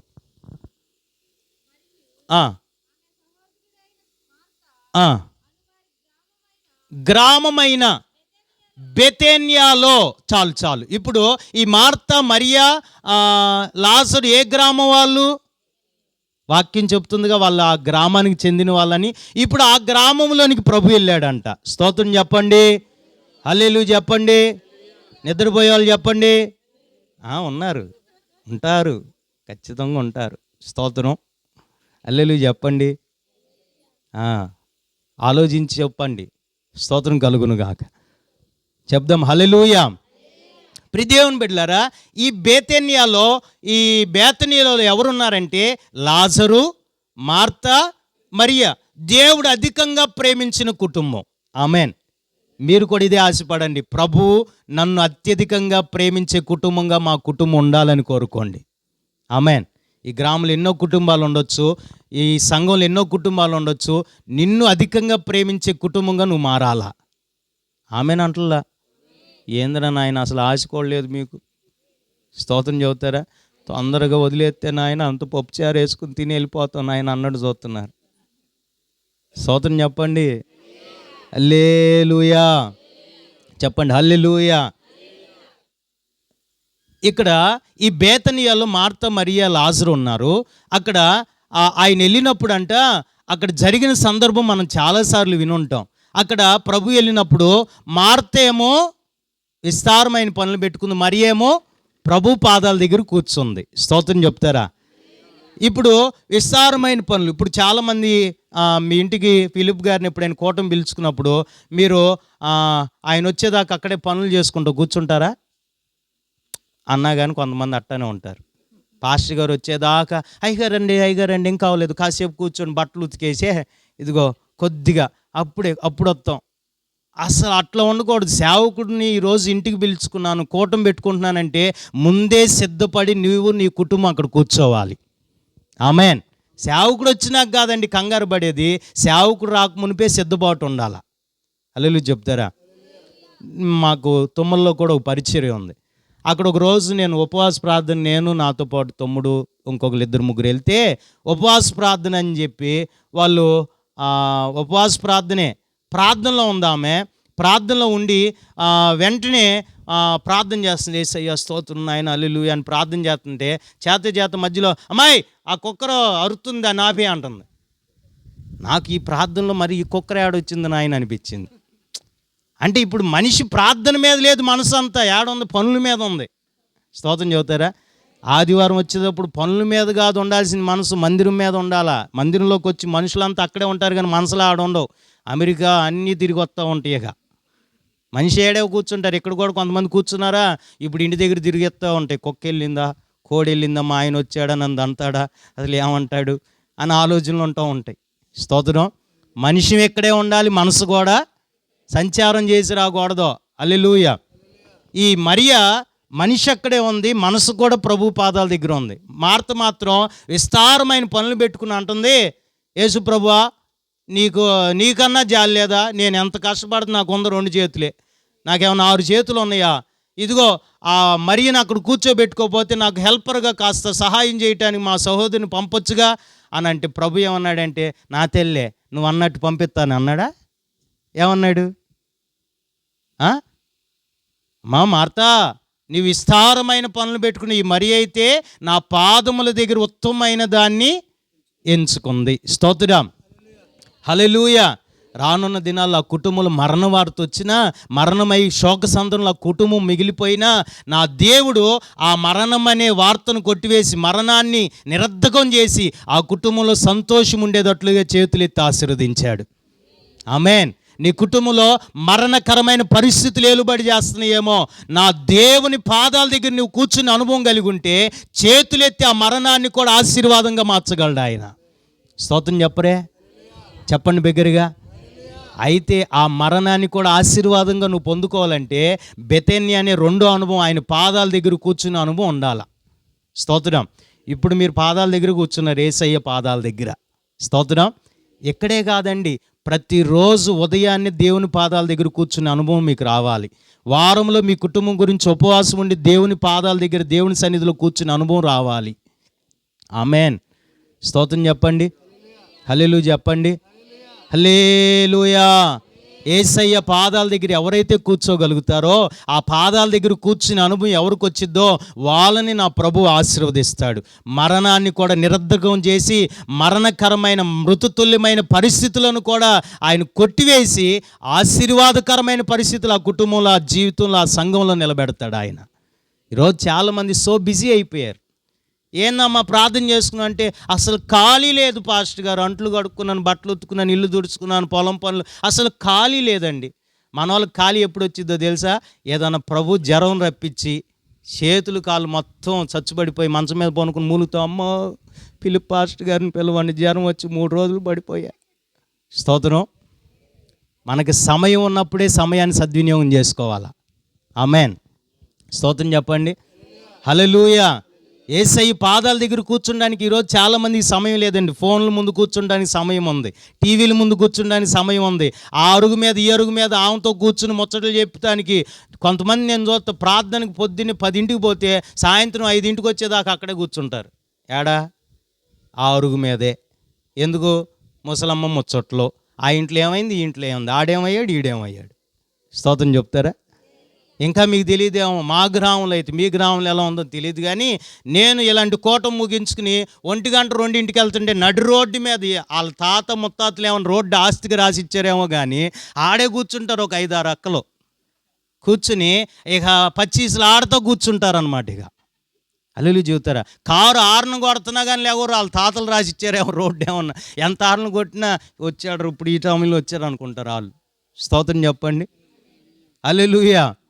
దేవుని బిడ్డలారా, అన్నిటికీ సమయం ఉంది. ఇంకా చెప్పాలంటే నిద్రను కూడా చంపేసుకుని అర్ధరాత్రులు టైం వరకు కూడా ముచ్చటలు చెప్పుకుంటూ గడిపేస్తున్నారు, కానీ దేవుని పాదాల దగ్గర గడిపేవారు ఎవరైనా ఉన్నారని ప్రభు చూస్తున్నాడు. స్తోత్రం. నీవు ఉద్యోగం చేసుకుంటున్నావు, నెలలో ఒక రోజైనా సెలవు పెట్టుకుని దేవుని పాదాల దగ్గర గడిపే మనసు నీకుందా? విస్తారమైన పనులు ఉన్నాయి, మంచిదే. విస్తారమైన పనుల కంటే మరియలాగా యేసయ్య పాదాల దగ్గర నువ్వు కూర్చోగలిగితే నీ కుటుంబాన్ని ఆవరించిన మరణకరమైన పరిస్థితులను, గలిబిలి చేస్తున్న పరిస్థితులను దేవుడు తారుమారు చేసి దీవెనకరంగా చేస్తాడు ఆయన. హల్లెలూయా. చెప్పాలి బిగ్గరగా, హల్లెలూయా. ఈరోజు సమయం లేదండి మనుషులకి దేవుని దగ్గర కూర్చుంటానికి. దేవుని దగ్గర కూర్చుని గంటలు బైబిల్ చదవగలుగుతున్నావా?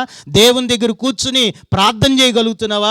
దేవుని పాదాల దగ్గర నువ్వు గడపగలిగితే నా దేవుడు చేతులెత్తి నీ కుటుంబాన్ని నిన్ను ఆశీర్వదించడానికి సిద్ధంగా ఉన్నాడు ఆయన. హల్లెలూయా. చెప్పండి బిగ్గరగా, హల్లెలూయా. దైవజనుడు తెల్లవారు లేచి మోకాళ్ళ నుంచి ప్రార్థన చేస్తుంటే దైవజనుడి దగ్గర ఉండే బొడ్డోడు ఏం చేశాడంటే పొద్దున్నే లేచి చెంబెట్టుకుని ఊరంతా తిరుగుతున్నాడు. ఈడెవడంటే ఆల్ ఇండియా రేడియో ఈడు. స్తోత్రం చెబుతారా?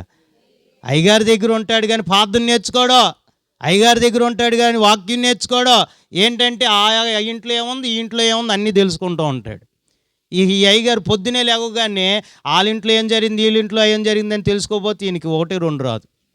ఇక పొద్దునే బయలుదేరాడు, యాడికి ఊరి మీద పడ్డాడు. అటు ఇటు తిరుగుతుంటే కళ్ళ ముందు ఏం కనపడిందంటే రథాలు, గుర్రాలు, సైన్యాలు. అది ఎవరి అంటే సిరియా, శత్రువులైన సిరియా సైన్యం. కనపడగానే కంగారు పడిపోయింది. అక్కడే బాటిల్ పడేసాడు, అక్కడే చెంబు పడిపోయి పరిగెత్తుకుంటూ వచ్చి, అయ్యగారండి ఇదిగో మన చుట్టూ రథాలు ఉన్నాయి, మన చుట్టూ గుర్రాలు ఉన్నాయి అని అంటున్నాడు. ఏయ్ పిచ్చోడా నోరు మూసుకో అంటున్నాడు దైవజనుడు. స్తోత్రం చెప్తారా? నీ కళ్ళు ఇంకా తెరవబడలేదురా, నువ్వు గుడ్డోడు అంటే నా కళ్ళు బాగానే కనపడుతున్నాయి అయ్యగారు, మీకేమన్నా కళ్ళు కనపడతలేదా అనుకుంటున్నాడు మనసులో వీడు. స్తోత్రం. ప్రభువా వీడి కళ్ళు తెరవబడునుగాక అని ఆ ప్రభువుకు ప్రార్థన చేయగానే వాడు ఈ కళ్ళు బాగానే ఉన్నాయి, ఆత్మీయ కళ్ళు తెరవబడలే. ఈరోజు చాలామందికి భౌతికమైన కళ్ళు ఉన్నాయి, ఆత్మీయ నేత్రాలు తెరవబడలా. ఈ రాత్రి మీ ఆత్మీయ నేత్రాలు ప్రభు తెరువునుగాక, పరలోక దర్శనాలు చూచుదురుగాక, మర్మాలు తెలుసుకుందరుగాక. హల్లెలూయా. ఆత్మనేత్రాలు తెరవబడిన వాడికే పరలోకం విలువ తెలిసిద్ది, సేవకుడు విలువ తెలిసిద్ది, సంఘ విలువ తెలిసిద్ది, ఆత్మీయత విలువ తెలిసిద్ది. హల్లెలూయా. ఆత్మీయ నేత్రాలు తెరవబడాలి. పౌలు గారికి అప్పుడు దాకా మూసుకుపోయినాయి, ఎప్పుడైతే ఆ పొరలు రాలినాయో దేవుని పనిలో వేగవంతంగా పరిగెత్తాడు. ఆమేన్. మీకు ఆత్మీయ భౌతికంగా ఈ కళ్ళు ఉండొచ్చేమో, చూపు బాగా కనపడుతుందేమో. ఇదిగో ఈ పొరలు రాలిపోయి, పాప పొరలు రాలి ప్రభువుని చూసే ఆ నేత్రాలు ప్రభు మీకు అనుగ్రహించును గాక. వాడికి తెరవు ప్రభు అనగానే వాడి కళ్ళు తెరవబడి అప్పుడు చూస్తూ మొదలుపెట్టాడు, ప్రభువా ఇదిగో దైవజెండా మన పక్కన ఉన్న మన బలం ఎక్కువైపోయింది, వాళ్ళ రథాలు వాళ్ళ గుర్రాలు కాదు, మన పక్షం ఉన్నవారే అధికులైపోయారు అంటున్నాడు. ఆమేన్. ఎలా వచ్చింది అది అని అంటే దేవుని పాదాల దగ్గర గడపటం ద్వారా. స్తోత్రం చెప్తారా? దేవుని పాదాల దగ్గర గడిపేవాడికి భయం ఉండదో, ఎంత కంగారు పెట్టే పరిస్థితులు ఉన్న హృదయంలో నెమ్మది ఉండి యేసునామంలో. స్తోత్రం చెప్తారా? కొంతమందికి చిన్న బాధ ఏదో వచ్చినా కంగారు పడిపోతారు, వీళ్ళు కంగారు పడతారు, పక్కనోడు కంగారు పెట్టేస్తారు. మనం ఎన్ని సమస్యలు ఉన్నా దేవుని పాదాల దగ్గరే గడిపే వ్యక్తులమైతే ఏ విషయాలకి మనం కలవరపడం. ఆమేన్. స్తోత్రం చెప్పండి. హల్లెలూయా. కొంతమంది కలవరాలు పెట్టే వాళ్ళు ఉంటారు, టెన్షన్లు పెట్టేస్తారు, భయపెట్టేస్తారు. అసలు కొద్దిగా నొప్పి వచ్చిందంటే అసలు నేను చచ్చిపోతున్నాను, అమ్మో నాకు గుండె హార్ట్ అటాక్ వచ్చేసి నా హాస్పిటల్కి పిలవండి, అంబులెన్స్ పిలవండి అంటారు. స్తోత్రం. ప్రభువు దగ్గర పాదాల దగ్గర గడిపేవాడు భయపడడు. దేవుని బిడ్డలారా, ఈ రాత్రి నేను మీకు చెప్పేది ఏంటంటే యేసయ్య పాదాల దగ్గర గడపడం నేర్చుకోండి. ఆమేన్. స్తోత్రం చెప్తారా? యేసయ్య పాదాల దగ్గర మీరు గడిపితే ఆయన ఆలోచనలన్నీ మీకు తెలుస్తాయి, ఆయన మిమ్మల్ని ఆశీర్వదిస్తాడు, ఆయన చేతులెత్తి మిమ్మల్ని మీ కుటుంబాలను దీవిస్తాడు ఆయన. స్తోత్రం. హెబ్రోన్ సంఘ దైవజనుడు చాలామందికి తెలుసు, భక్తి సింగ్ గారు. 10,000 సంఘాలు కట్టాడు ఆయన. ఎన్ని సంఘాలు? 10,000 సంఘాలు. ఆయన గొప్ప దైవజనుడు భక్తి సింగ్ గారు. ఆయన పంజాబ్ ప్రాంతం నుంచి మనకు వచ్చారు. ఆ దైవజనుడు ఎంత ప్రార్థనాపరుడు అంటే చచ్చిపోయే సమయానికి కూడా 2000 సంవత్సరంలో చనిపోయాడు ఆయన. ఆయన చనిపోయే టైంకి కూడా మోకరించి ప్రార్థన చేసేవాడు. 80 సంవత్సరాలప్పుడు కూడా మోకరించి ముందు ప్రార్థన చేసేవాడు. దేవుని స్తోత్రం. ఇప్పుడు ముసలాళ్ళకి కాళ్ళు వంగుతున్నాయా? సరే, వంగట్లేదంటే మీరు ఎప్పుడో నుంచి కష్టపడ్డారా, కాయ కష్టం చేశారు, మీ అంత కష్టం మేము చేయలేదు, కానీ చేసి ఆ చెప్పులు అరిగిపోయినాయి, అది వేరే విషయం. ఇప్పుడు ఈ కుర్రోళ్ళు ఉన్నారు 15 సంవత్సరాల నుంచి 30 సంవత్సరాల వాళ్ళకి కూడా కింద కూర్చోలేకపోతున్నారు, ఒక గంట మోకరించలేకపోతున్నారు. ఏంటంటే కాలు నొప్పులు, నడువు నొప్పి. స్తోత్రం చెప్పండి బిగ్గరగా.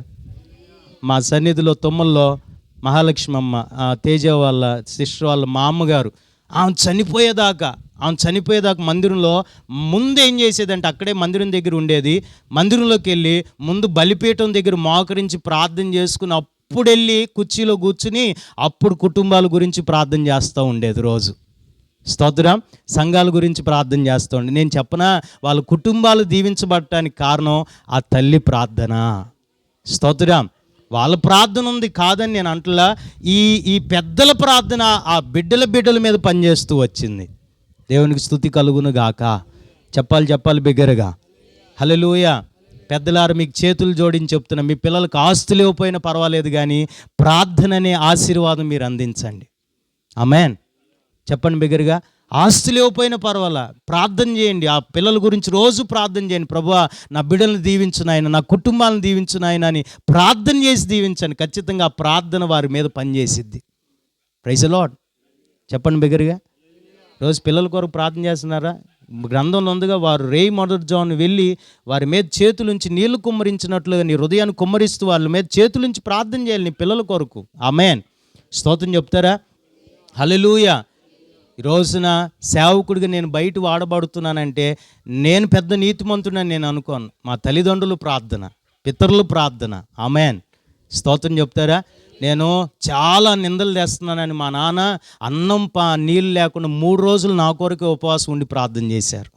ప్రభా, నేను కొడితే మారతలేదయ్యా, వీడు తిట్టినా మారతలే, నన్ను ఎట్లా కొట్టేవాళ్ళంటే బెల్ట్లు, లెదర్ బెల్ట్లు 3 దిగిపోయినాయి. పిచ్చి కొట్టేవాళ్ళు. ఆ బక్కిని దిగింది ఒకసారి, ఇనపది పొట్టలో దిగిపోతే మళ్ళీ వెంటనే హాస్పిటల్ తీసుకెళ్ళి టీటీ ఇంజక్షన్లు చేయించాలి. చాలా కొట్టేవాళ్ళు, అయినా మారేవాడిని కాదు. ఎట్లా ప్రభు, నేను కొట్టినా మారతలా, నువ్వే మార్చాలని ప్రభు దగ్గర 3 రోజులు ఉపవాసం ఉండి ప్రార్థన చేస్తే ఆ ప్రార్థన నా హృదయంలో క్రియ చేయటం మొదలుపెట్టింది. స్తోత్రం చెప్తారా?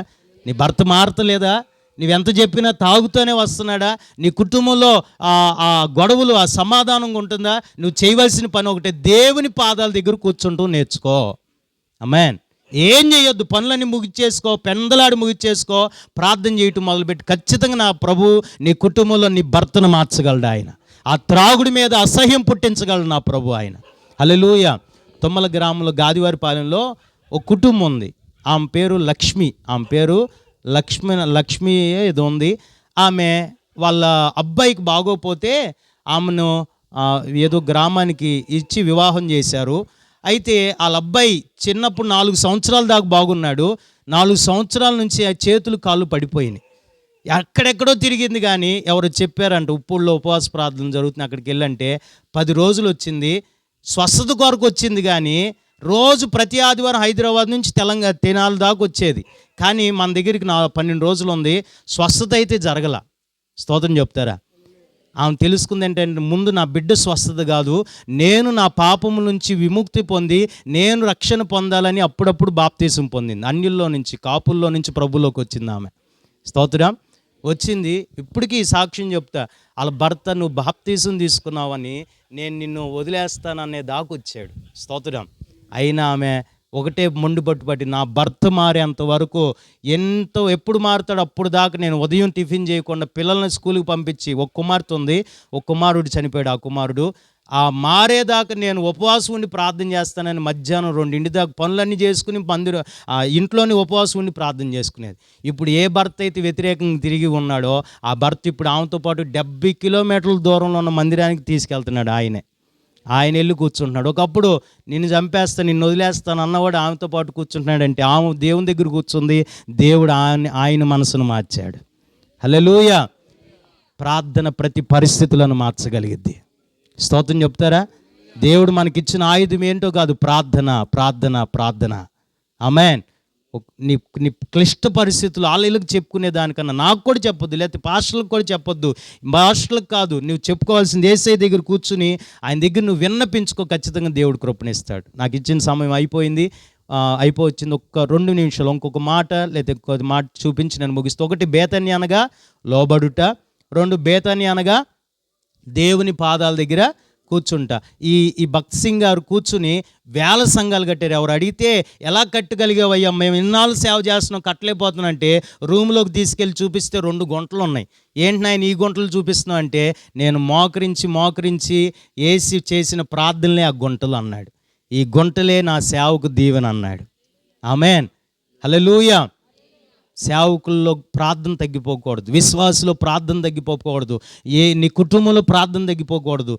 దేవుని పాదాల దగ్గర ఎంత గడపటాన్ని నువ్వు ఇష్టపడతావో అంతగా నా దేవుడు చేతులెత్తి నిన్ను నీ కుటుంబాన్ని ఆశీర్వదిస్తాడు ఆయన. స్తోత్రం కలుగును గాక.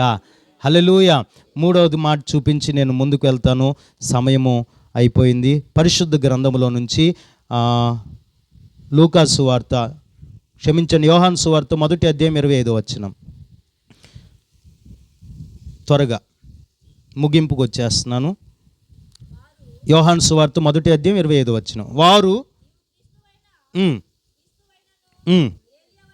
ఎస్ కాని ఎడల అడగగా యోహాను, అది ఎక్కడ జరుగుతుంది, ఎక్కడున్నాడు ఈయన? ఆ పైన ఉండిద్ది. ఎక్కడున్న వ్యక్తి ఈయన? అరణ్యంలో. అలాగనే ఇతను బ్యాక్గ్రౌండ్ చెక్ చేస్తే బెతేన్యా వాడు. స్తోత్రం చెప్తారా? ఈ వ్యక్తి ఏమంటున్నాడంటే, ఇదిగో నా వెనకాల వచ్చేవాడు, ఆ కిందే ఉండిద్ది బెతేన్యా అనే మాట కనపడుతుంది. ఉందా అక్కడ? 25లో చదువు నాయన. 28 చదవండి. బాప్తీసమిచ్చుచున్న యోర్దాను నది అవతల ఈ సంగతులు జరిగాను. ఆమేన్. ఎక్కడ ఉన్నాడు? బేతేన్యాలో. స్తోత్రం. అక్కడుండి ఈ కార్యాలు చేసాడు. ఏ కార్యాలు? ఈ బాప్తీసు కార్యం ఇస్తూ అంటున్నాడు ఒక మాట, నా వెనకాల వచ్చేవాడు నాకంటే శక్తిమంతుడు, శ్రేష్ఠుడు, ఘనమైన వాడు. ఇప్పుడు మనం ఎవరినైనా పక్కన వాళ్ళని పొగడగలుగుతామా? ఇప్పుడు నేను వచ్చాను అనుకో, నా గురించి ఫిలిప్ గారు గొప్పగా చెప్పాలా. నేను ఫిలిప్ గారి గురించి ఇక్కడే మైకుల దగ్గర బాగా చెప్పుకుంటాం, ఆయన గొప్పవాడు, నేను గొప్పవాడు అని ఇక్కడ పొగుడుకుంటాం. పక్కేళ్ళు నాకు ఆయన డబ్బులు పాస్టరు, ఆయన పాస్టర్ గారే కానీ సరైనోడు కాదు అట్ట అనుకోకూడదు. మీరు కూడా ఎవరో మీ తోటి సహోదరుల్ని కించపరుచుకోమాకండి, ఒకరినొకరు గణపరుచుకోమని దేవుని వాక్యం అంటుంది. హల్లెలూయా. గణపరుచుకుంటూనే ఉంది. మీరు ఒకరినొకరిని ఎవరు తక్కువ చేసుకోవద్దు, గణపరుచుకుంటూ నేర్చుకోండి. నాకంటే అతడు శ్రేష్ఠుడు, నాకంటే ఆమె శ్రేష్ఠురాలు అనే మనసు మీకు ఉండును గాక. వీడు నాకంటే తక్కువవాడు, ఈమె నాకంటే తక్కువది అనే మనసు మనలో ఉండకూడదు. ఈ బాప్తిస్మిచ్చి యోహాను సేవ ముందుకు వచ్చాడు, యేసు ప్రభు కంటే ముందు సేవలోకి వచ్చాడు, ముందు పుట్టినవాడు, సీనియర్ అయినా కానీ నాకంటే ఆయన శ్రేష్ఠుడు అంటున్నాడు. Praise the lord. ఇప్పుడు నేనున్నాను, నేనేదో వాక్యం చెబుతున్నా, నేను గొప్పవాడిని నేను అనుకోను. వాళ్ళు నాకంటే పెద్దలు, వయసులో పెద్దోళ్ళు, సేవలో పెద్దోళ్ళు. స్తోత్రం చెప్తారా? హల్లెలూయా చెప్పండి. కొంతమందికి ఆ గణపరిచే మనసు ఉండదు. యేసు ప్రభు అంటున్నాడు, ఇదిగో క్షమించండి, యోహాను అంటున్నాడు, ఇదిగో నాకంటే గొప్పవాడు, నాకంటే శ్రేష్ఠుడని ప్రభుని గణపరుస్తున్నాడు. ఎక్కడైతే తగ్గింపు ఉండిద్దో, ఎక్కడైతే తగ్గింపు అనుభవం ఉండిద్దో అక్కడ ప్రభువు వారిని ఆశీర్వాదకరంగా మారుస్తాడు. ప్రభు ఏమన్నాడు తెలుసా?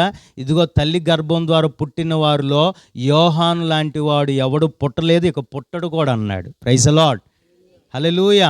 ఎంత గొప్ప ఘనత అండి. రాజులను కదిలించాడు, డబ్బు కోసం సేవ చేసినోడు కాదు. ఆమేన్. సేవ చేస్తే అలాంటి సేవ చేయాల. స్తోత్రం చెప్తారా? పేరుల కోసం సేవ చేసిన రాజకీయ నాయకుల దగ్గరికి వెళ్తే చేతులు కట్టుకున్నవాడు కాదు, రాజకీయ నాయకుల్లో ఉన్న తప్పులే ఖండించినోడు. ఆమేన్. హల్లెలూయా అనరే. అయ్యా మందిరం కట్టుకుంటున్నానయ్యా, కిటికీ దాకొచ్చినాయి అయ్యా, లెంటలు పోసుకోవాలయ్యా, 1 లక్ష రూపాయలు శాంక్షన్ చెయ్యయ్యా అన్నాడా? ఏమయ్యా రాజు, నీ సహోదరుడు భార్యతో పాపం చేస్తున్నావు అంటే ఏంటంటే చంపేస్తారని తెలిసినా కానీ ఖండించి బోధ చేశాడు. ఆమేన్. ఈరోజు తరంలో ఖండించే బోధ లేదు ప్రియులారా. డబ్బు కోసమైన ఆకర్షణలతో కూడిన బోధలు ఉన్నాయి. ఏ సేవకుడైతే డబ్బు మీద మనసు పెట్టి సేవ చేస్తాడో ఆ సేవకుడు భౌతికంగా బ్లెస్ అవుతాడేమో కానీ ఆత్మీయంగా సేవకులమైన మేమైనా మీరైనా దేవుని పరిచర్య చేసేటప్పుడు ఆత్మీయంగా చేయాలి. స్తోత్రం. తగ్గింపు ఉండాలి మనం ఖచ్చితంగా. హల్లెలూయా చెప్తారా? ఈరోజు సేవకుల్లో తగ్గింపు లేదు, విశ్వాసుల్లో కూడా తగ్గింపు లేదు. గుర్రం ఎక్కి తిరుగుతున్నారు చాలామంది. తగ్గింపు మనసు యోహాన్లో ఉంది కాబట్టి యోహాన్ని దేవుడు దీవెనకరంగా చేశాడు. హల్లెలూయా. మీకు చేతులు ఎత్తి చెప్తున్నా, ఈ బేతన్య అనుభవం ఏంటంటే తగ్గింపు. ఆమేన్. పాటలు పాడుతున్నారుగా, కొంతమంది పాడతారు, మా ఇంటి పేరు పశువుల పాక, ఎదురింటి పేరు ఒలీవల కొండ, ఆ ఇంటి పేరు ఈ ఇంటి పేరు అన్నీ పాడతారు. కానీ పాటలోనే ఉండిద్ది కానీ అసలు మళ్ళీ ఏదైనా చిన్న గొడవ వస్తే చాలు సత్య దాని ముఖం చూడను. హల్లెలూయా చెబుతారా? సత్య చూస్తామమ్మా. సత్య ఇంకేమని చూస్తాం మనం? మనల్నే చూస్తానికి వస్తారు వాళ్ళేక, మనం చూస్తాం వాళ్ళని. స్తోత్రం చెప్పండి, దగ్గర చెప్పండి. హల్లెలూయా. ప్రియ దేవుని బిడ్డలారా, తగ్గింపు లేదు ఈ రోజున. డబ్బు ఉన్నా కానీ లేకపోతే ఏదున్నా కానీ తగ్గించుకునే మనసు మనకు ఉండాలి. హల్లెలూయా. ఈ రోజున చాలామందికి స్థితి రాగానే, లేకపోతే ఉద్యోగాలు రాగానే, పొలాలు రాగానే, సంపాదన రాగానే గర్వం వచ్చేస్తుంది. గర్వం రాకూడదు. గర్వం వచ్చిన రాజును సైతం గడ్డి మేపించాడు నా యేసయ్య. స్తోత్రం చెప్తారా? ఎంత తగ్గించుకుంటావు అంత ఘనపరుస్తాడు నా దేవుడు. ఎంత తగ్గించుకుంటావు అంత ఘనతగా దేవుడు నిన్ను చేస్తాడు. ఈరోజు పరిచర్య చేయటానికి, అంట్లు గడగటానికి తగ్గించుకోలేకపోతున్నారు, వడ్డించటానికి తగ్గించుకోలేకపోతున్నారు, ఇదిగో డ్రమ్ము కొడటానికి తగ్గించుకోలేకపోతున్నారు. నువ్వు దేవుని పనిలో తగ్గించుకో, నీ ఇంట్లో తగ్గించుకో, నలుగురు దగ్గర తగ్గించుకో, తప్పేమీ లేదు. స్తోత్రం. ఘనతలు కోరుకోమాక, హెచ్చులు కోరుకోమాక. ఎంత తగ్గించుకుంటే, ఎంత తగ్గింపు మనసు నీకు ఉండిద్దో, దీన మనసులుగా ఆయన చేతుల కింద, బలిష్టమైన చేతుల కింద తగ్గించుకుని ఉండండి. నా దేవుడు తగిన సమయంలో మిమ్మల్ని హెచ్చించబోతున్నాడు ఆయన. స్తోత్రం చెప్తారా? గర్వపడుతూ నాకేం తక్కువ, నాకు అన్నీ ఉన్నాయి అని గర్వపడ్డావు అనుకో, నీ గర్వమే నిన్ను నాశనం చేసిద్దని గుర్తుపెట్టుకో. ఎందుకంటే నీ మనసు నేను చూడకపోవచ్చు, గర్వ హృదయం యెహోవాకి హేయమని దేవుని వాక్యం ఉంది. ఆమేన్. అంటే నీ హృదయంలో గర్వం ఉందనుకో, దేవునికి నువ్వేమైపోతావు? హేయమైన వ్యక్తి అవుతావు, శత్రువు అయిపోతావు. దేవునికి శత్రువు అయ్యి ఏమైనా సాధించగలుగుతావా? ఏం సాధించలేవు. ఎంత తగ్గించుకుంటావో అంత ప్రేమిస్తాడు నా యేసయ్య నిన్ను. చివరికి ఒక్క మాట చెప్పి నేను ముగిస్తాను. నువ్వు చివరికి ఏం చేయాలి తెలుసా? దేవుని విలువైన కార్యములను చేసే అనుభవంలోనికి నువ్వు రావాలి. హల్లెలూయా. ఆ మాట చదువుకుని ముగించుకుందాం. పరిశుద్ధ గ్రంథములో నుంచి మత్తయి సువార్త 26:6 ముగిస్తాను ఇక ఒక 5 నిమిషాలు. మత్తయి సువార్త 26:6 అండి. బెతేన్యాలో కుష్ఠిరోగి అయిన యోహాను ఇంట ఉన్నప్పుడు ఒక స్త్రీ మిక్కిలి విలువ గల అత్తరు బుడ్డి తీసుకుని ఆయనతో భోజనమున కూర్చుండగా, చాలు. స్తోత్రం. సమయం లేదు కాబట్టి ఇంక చదివించంలే. అక్కడ ఉంది ఏంటంటే, ఈయన ఎక్కడున్నాడు? బెతేన్యాలో ఉన్నాడు, ఒక ఇంట్లో ఉన్నాడు. ఒక ఆమె ఏం తీసుకొచ్చింది? అత్తరు బుడ్డి. ఇప్పుడు మన భాషలో చెప్పాలంటే, అప్పుడేమో డబ్బుల్ని అత్తరు రూపంలో దాచుకునేవాళ్ళు, ఇప్పుడేమో బంగారం రూపంలో అక్కడ ఫ్లాటు ఇక్కడ ఫ్లాటు అన్నీ దాచుకుంటున్నారు. స్తోత్రం చెప్తారా? దాచుకుంటాం తప్పు అని నేను అంటలా. అయ్యే మనల్ని బతికెత్తి అనుకోమాక. స్తోత్రం చెప్పండి. కొంతమంది అన్ని దిక్కులు సంపాదించుకుంటారు కానీ పై దిక్కు సంపాదించుకోరు. స్తోత్రం చెప్పరే? హల్లెలూయా. ఒకడు పోసుకోలు మాటలు చెప్పేవాడు ఏమంటున్నాడంటే, నాలంటోడు రాగాన్ని ఏమంటున్నాడు అనుకున్నా, ఇగో ఈ పక్కన మందే, ఇటుది మందే, ఆ ఎదురుది మందే, ఇది మందే అంటున్నాడు. చూశాడు ఎదుటోడు అంటున్నాడు, పైన ఉందా అన్నాడు. పైన కూడా ఉందా? ఇప్పుడు అక్కడ ఏదో చంద్రమండలం అది అంటున్నారు, అక్కడ కాదు, ఇంకా పైన అన్నాడు. ఇంకా పైన, మరి నీకుందా అన్నాడు. నాకుందా అన్నాడు. మరి నాకు లేదే, నాకు కింద ఉంది, ఇటు ఉంది, అటు ఉంది. నీకు ఎన్ని దిక్కులున్నా పై దిక్కు లేకపోతే నువ్వు దిక్కుమాలినోడు అన్నాడు. అర్థమైందా?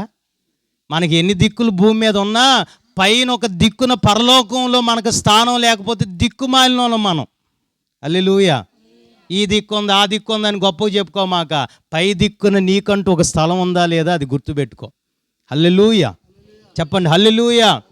ఇప్పుడు ఆ రోజుల్లో డబ్బుని అత్త రూపంలో దాచిపెట్టుకునే వాళ్ళు. ఇప్పుడు మీరు చూడండి, అరబ్ దేశాలకు వెళ్తే, దుబాయ్ కానీ లేకపోతే ఇంకా కొన్ని కొన్ని అరబ్ దేశాలకు వెళ్తే వాళ్ళ అత్తర్లు చాలా కాస్ట్లీగా ఉంటాయి అన్నమాట. చిన్న అత్తర్లే లక్షల్లో ల్యాక్స్లో ఉంటాయి. చిన్నది 50,000 1,00,000 చిన్న అత్తర్ సీసా.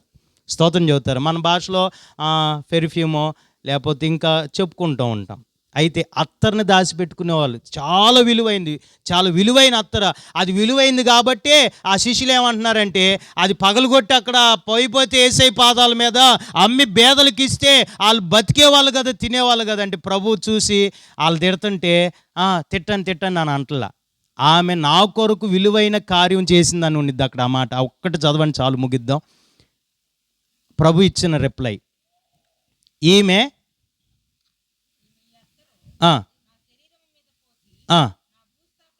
కాదమ్మా, దానిపైన ఇంకో ఉండిద్దా, అది నా విషయమై ఒక మంచి కార్యము చేసెను. ఆమేన్. బెతెన్యా అనుభవం ఏంటంటే, దేవుని కొరకు మంచి కార్యం చేసే అనుభవంలోనికి నువ్వు రావాలి. హల్లెలూయా.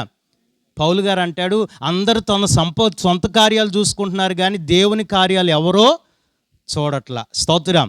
ఇప్పుడు మీటింగులు పెట్టాలనుకుని అయ్యగారు అనుకున్నాడు అనుకోండి, మీటింగులు పెట్టాలి, మా గ్రామానికి మంచి మాటలు వినిపించాలి, యేసు ప్రభు మాటలు వినిపించాలి అనుకుని ఆయన అనుకుంటే, అందరూ ఎవరి కాళ్ళు వచ్చి వెళ్ళిపోయేటట్టుగా ఉన్నారనుకో, అది మంచి మనసా దేవుని కొరకు? స్తోత్రం చెప్పండి.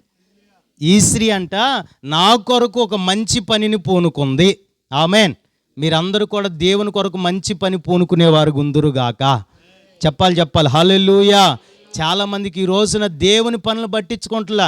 ఇల్లు కట్టుకుంటానికి ఏదైనా చేస్తున్నారు, ఇంకోటి కట్టుకుంటానికి అప్పు చేసైనా చేస్తున్నారు, కానీ దేవుని పని అంటే మాత్రం మనసు రావట్లా. స్తోత్రం చెప్పరే, హల్లెలూయా చెప్పరే.